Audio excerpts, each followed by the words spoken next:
नाजरीन अस्सलाम वालेकुम। भारत समाचार न्यूज़ चैनल में आप सभी का खैर मकदम है। आइए नजर डालते हैं आज की अहम खबर पर। नीट सवालिया पर्चा लीक मामले के बाइस जान गंवाने वाले तलबा को खराज अकीदत पेश करने और मुतासरा ख़ानदानों से इज़हार यकजहती के लिए भैंसा शहर में कांग्रेस पार्टी की जानिब से डॉक्टर बाबा साहब अम्बेडकर के मुजस्सिमे के सामने शम्मा बरदार एहतजाजी प्रोग्राम मुनक्किद किया गया। इस मौके पर कांग्रेस कायदीन और कारकुनान ने हाथों में शम्माएं थाम कर खामोश एहतजाज किया और मुतासरा ख़ानदानों से हमदर्दी का इजहार किया। इस एहतजाज में भैंसा जर्री मार्केट कमेटी के चेयरमैन शिंदे आनंद राव पटेल, नायब चेयरमैन मोहम्मद फ़ारूक अहमद सिद्दीकी, मुकामी कांग्रेस कायदीन और कारकुनान की बड़ी तादाद ने शिरकत की। इस मौके पर खिताब करते हुए मोहम्मद फ़ारूक अहमद सिद्दीकी और दीगर रहनुमाओं ने कहा कि नीट पेपर लीक एक इंतहाई अफसोसनाक और तशवीशनाक वाक़या है, जिसके बायस कई होनेवार तलबा शदीद ज़हनी दबाव का शिकार हुए और बाज़ ने अपनी जानें भी गंवा दी। इन्होंने कहा कि कांग्रेस पार्टी मुतासरा तलबा को खराज अक़ीदत पेश करती है और गमज़दा ख़ानदानों के साथ मुकम्मल यकजहती का इज़हार करती है।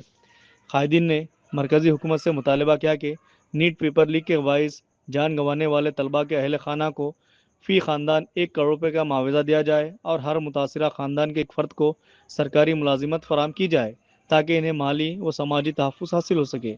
मोहम्मद फ़ारूक अहमद सिद्दीकी ने कहा कि सिर्फ वज़ीर तालीम के इस्तीफ़ा से मसला हल नहीं होगा, बल्कि हुकूमत को फ़ौरी तौर पर नेशनल टेस्टिंग एजेंसी को तहलील करके इम्तिहानी निज़ाम में बुनियादी इस्तेलात करनी चाहिए, क्योंकि बार बार पर्चों के अफशा के वाक़यात तलबा के मुस्तक़बिल को मुतासिर कर रहे हैं। इन्होंने मज़ीद कहा कि नीट पेपर लीक के ख़िलाफ़ पुरअमन एहतजाज करने वाले तलबा पर दर्ज मुक़दमात फ़ौरी तौर पर वापस लिए जाए और इन्हें किसी भी किस्म की हरासानी से महफूज रखा जाए।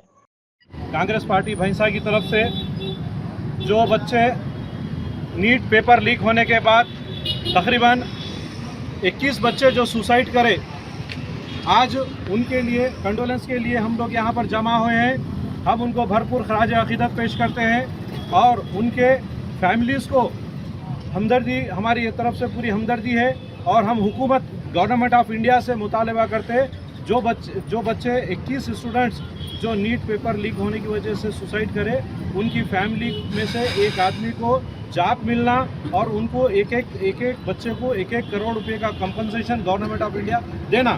साथ ही साथ एजुकेशन मिनिस्टर साहब जो रिज़ाइन करे, इस पे से रिज़ाइन करने से मसले का हल नहीं होने वाला है। गवर्नमेंट ऑफ इंडिया को चाहिए NTA को बर्खास्त करना, नेशनल टेस्टिंग ऑफ एजेंसी जो है उसको बर्खास्त करना, क्योंकि हर साल पेपर लीक हो रहा। ये एक परमानेंटली सोल्यूशन निकालना गवर्नमेंट ऑफ इंडिया। और उसी के साथ ही साथ जो स्टूडेंट्स प्रोटेस्ट में थे उनके ऊपर जो भी केसेस होए वो परमानेंटली वो केसेस उनके उठा देना और फ्यूचर में उनके ऊपर कोई केसेस नहीं लगाना। और साथ ही साथ हमारे leader of opposition Rahul Gandhi साहब जिस तरीके का एजिटेशन करे थे, आज उनके एजिटेशन से और ये बच्चे जो जंतर मंतर पर धरना कर रहे हैं, उनके एजिटेशन की वजह से नरेंद्र मोदी और अमित शाह की ये गवर्नमेंट, बीजेपी की गवर्नमेंट को घुटनों के बल आना पड़ा बराबर। आज ये उनके वापस जाने की शुरुआत है। जो हमेशा बोलते थे कि ये गवर्नमेंट में कोई रिज़ाइन नहीं देता बोल के, मगर अब रिज़ाइन देने का उनका सिलसिला शुरू हो गया। बिल्कुल आने वाले दिनों में इसके बाद और दूसरी, ये एक ही नहीं है, ऐसे कई डिपार्टमेंट है जिसके मिनिस्टरों को इस्तीफा देना पड़ेगा और ये गवर्नमेंट ऑफ इंडिया की उल्टी गिनती शुरू हो गई यहाँ से।